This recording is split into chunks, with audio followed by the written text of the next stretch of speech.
Hey, Dave from Stuff Outdoor Dad's Like here to talk to you about garage storage. The garage space is the space that I like to use to prep for our next adventure and to make it really easy to get outside. What I've found is if things are hard to do, then you're unlikely to do them. So in some ways, I sacrifice sort of the longevity of a product to keep it in the garage to make it more accessible so we use it more often. So as you kind of look around, you're going to see a little bit of everything in here, but it really makes it easy to just load it in the car and get out the door, or in my case, to just ride down to the trailhead from my house, which is a very awesome privilege to have.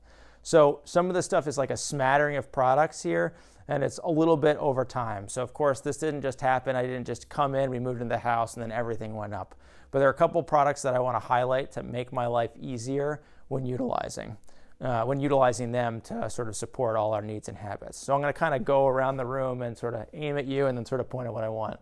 So the first thing is these wood racks. You can get a very similar wood rack, which just uses a 2x4 for the bottom and the sides, and then just sort of allows for a certain amount to hold wood in the garage. This is obviously just a single layer deep, and between the two wood racks behind me can store about a quart of wood in here. So I normally have to load them up 2 or 3 times a winter, but it's nice to be able just to come out here in Birkenstocks or slippers, get wood, and then bring it inside instead of going out to the wood rack in the middle of a snow pile every single time you need wood.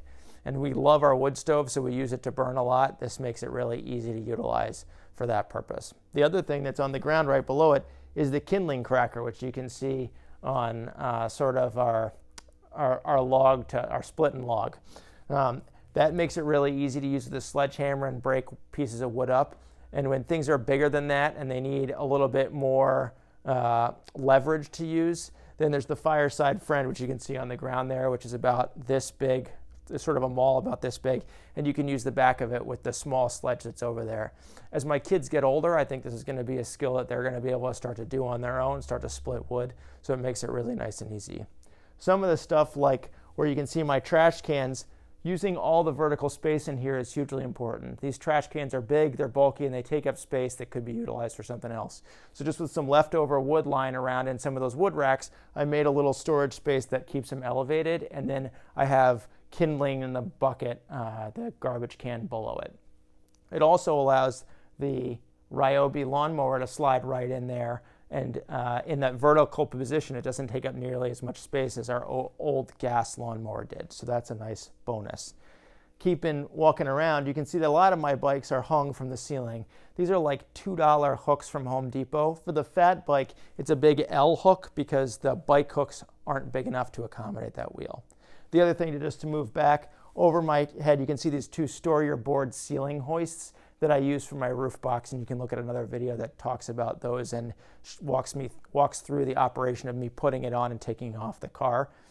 This stuff from Store Your Board, very economical and really serves the purpose well. So for like $40, you're getting exactly what you need to raise and lower the roof box.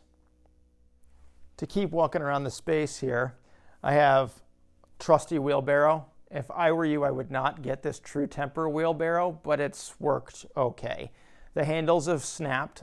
Fortunately, Home Depot sells replacement thicker handles, or the whole like piece of wood that goes down for a pretty reasonable price.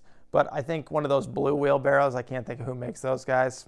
I think that would be the way I went if I had to replace this thing. Then you can see I have a bunch of different ways to store bikes. So I have a couple from the ceiling, like I already talked about, and then I have some from this wood rack down here. Again, this is just leftover plywood. This happens to be pressure treated, but it doesn't need to be. And it basically is just set up like a bike rack that you'd find at like a school or a playground or whatever. So it's just vertical pieces to allow me to store the kids' bikes, because the kids aren't going to be able to take them up and down off the ceiling. So you need to make it easy for them to use so that they keep using it. And they're very good about putting their bikes back in this rack. And because I've built it myself with wood, I've been able to rebuild it a couple times to accommodate fatter tires or narrower tires, whatever I needed, with really no cost to me. Just unscrew the screw, put it back in a narrow spot, and you're good to go. Another video, we'll talk about impact drivers, because that makes basically every screw you put in way easier. So if you don't own an impact driver, it doesn't really matter what brand, Ryobi, Milwaukee, DeWalt, get one. It's going to make your life better. The other thing that I have is this vertical bike storage for my commuter bike that's here. You can see the one with the pogies on it and the light and stuff. This bike gets used 4 days a week, year-round, to go to and from work in the winter or summer. And by being able to just snap it up, put it in the wall like that, works great. There are a couple different vertical storage devices. This one's just like a little C that's all plastic. I'm sure it's gonna break. It was like $20 and got shipped to me straight from like the middle of nowhere and took forever to get here. I'm not even sure I could find it again on the internet if I tried, but they're different ones that have kind of an arm that hooks on. I've even used some of these ceiling rack bike racks and just screwed them into the wall. So in the summer, I keep my mountain bike more easily accessible on the ground, but now that we're sort of in winter mode, that bike's sort of hung out of the way, and this is sort of the winter setup. So that's that. The other thing I love is these Gladiator racks, which hold all these tools up here. They have all sorts of different hooks on them. They actually do have a vertical and horizontal bike hanging hook for the Gladiator series of products. And they make a couple different sort of starter sets that are more affordable, because some of these individual pieces can get rather expensive because they're about $10 for each hook. But the Gear Rack Track, I believe, with two 32 or 36-inch long tracks plus a bunch of different hooks, is a good way to sort of get into the set. They have L hooks, J hooks, they have big tool hooks. There's a bunch of different ones. You can see that I have sort of a smattering of things here that hold my axes, sledgehammer, some bags, my Camelback Repack LR4, another review on that. And there's actually over here is a Topeak milk crate that folds out to be a milk crate, but also has wheels on it so you can drag it around the grocery store. That goes on the back of my commuter bike. Also awesome. And then in the background, you can see some ski poles here and here, and those guys are currently on the Store Your Board 2-pack or 2-ski wall rack. And these things are like, they're great. I just bought a bunch of them. You can either get them for a single one, which is 11 inches deep, and I can kind of show you some more specifics about that in another video, because I set up 4 of them in the basement to accommodate this. So 2 skis deep, and it's $19 for that single rack.